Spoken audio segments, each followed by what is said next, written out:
U.S. President Donald Trump is not alone in thinking that the G7 is past its sell-by date, in terms of structure and effectiveness.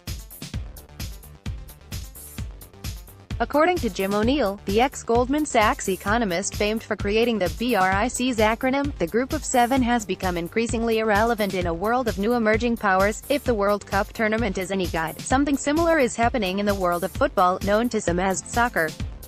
The post-Second World War hierarchy is visibly crumbling as new powers emerge, yet the shape of the new dispensation has yet to become clear. A kind of G7 has long been in existence on planet football. Since 1954, just 7 teams have won the World Cup. Of these, England, France and Spain have won once each and on home territory. The real superpowers, in order of dominance, are the G4, Brazil, Germany, Italy and Argentina. At least one of them has featured in the semi-finals of every World Cup since the inaugural tournament in 1930, until now, that is. 4-time winners Italy failed even to qualify for the 2018 World Cup. Germany ended up bottom of its group, having been soundly beaten by South Korea. Argentina, despite the presence of Lionel Messi, the world's best player, failed to make the quarter-finals, while Brazil, for so long the proud hegemon of world football, was dumped out by tiny Belgium. This has happened because the gap in competitiveness between the best teams and the also-rans has shrunk significantly. Natural talent is still important, but so is the supporting infrastructure of coaching, tactical preparation, quantitative analysis of opponents' strengths and weaknesses, and diet and fitness management. It's hard to imagine a country without significant economic resources winning the World Cup. Africa has already produced many great players, but not any great teams. Which brings us to the rising powers of Asia. Traditionally they have been a minor presence in the sport, but they have the resources and know how to make a much greater splash. Do they have the commitment?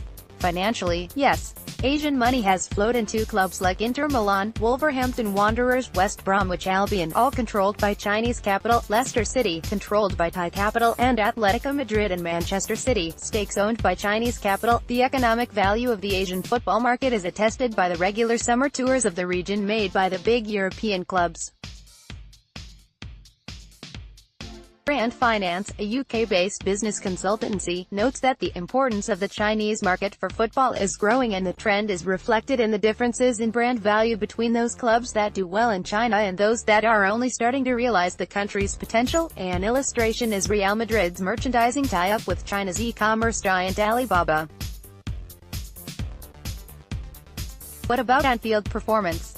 Japan started its professional J-League just 26 years ago and qualified for the World Cup for the first time in 1998. Since then it has competed in 6 World Cups and in 2018 was the only non-European and non-Latin American country to make it through to the last 16. Its overall ranking in World Cup competitions is 9th. South Korea has a deserved reputation as a giant killer. Its recent victory over Germany follows on from its elimination of Italy in the 2002 World Cup, in which it placed 4th, the highest position recorded by an Asian country. China is many years behind, but becoming a major power in football is now a national strategy, the sporting equivalent of its One Belt One Road cross-border infrastructure investment scheme. President Xi Jinping, apparently a longtime football fan himself, has listed 3 targets: hosting the World Cup, qualifying for the World Cup and winning the World Cup.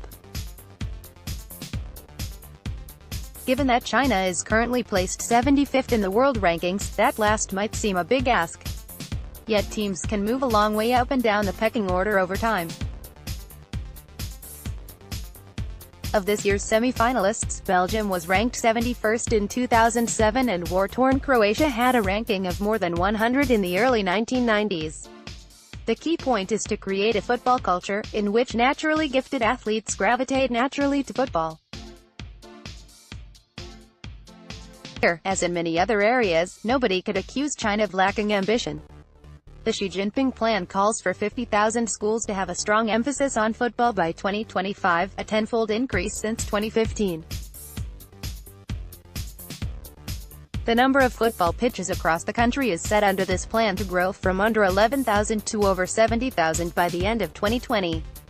By then 50 million Chinese, including 30 million students, are supposed to be playing regularly. To put that into context, Belgium's entire population is 11 million and Croatia's just 4 million.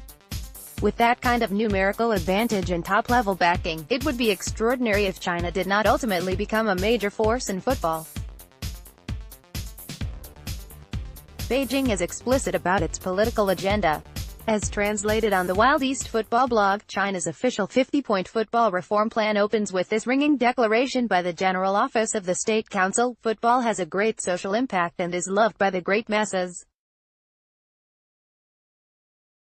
The development and revitalization of football will improve the physical condition of the Chinese people, enrich cultural life, promote the spirit of patriotism and collectivism, cultivate sports culture, and develop the sports industry." There may be a strategic aspect too. For there is one powerful country where the great masses do not love soccer: the U.S. America's lucrative native sports, basketball, gridiron and baseball, are deeply embedded in the national psyche, but have limited appeal outside its borders. Soccer, by contrast, is the most watched sport in the world. By prioritizing football, China may have found a weakness in American soft power that it can exploit for many decades to come. Football is played at a high standard in many different climates, from icy Scandinavia to tropical Colombia, and by many different ethnic groups and physical types. Unlike basketball or rugby, there is no premium for height or strength. Indeed, many great players have been, like Lionel Messi, short, stocky men with wide hips and a low center of gravity. There are plenty of those in Asia. So, can an Asian country win the Soccer World Cup? That is a trick question, because it has happened already. Japan won the Women's World Cup in 2011 and were runners-up in 2015. The Chinese women's team were runners-up in 1999 and placed fourth in 1995. The real question is, when are the footballing achievements of Asian women going to be matched by Asian men? It will take time, no doubt, but given the right amount of financial resources and public support, it would be no surprise if the FIFA World Cup trophy were to be held aloft by an Asian male by the middle of this century.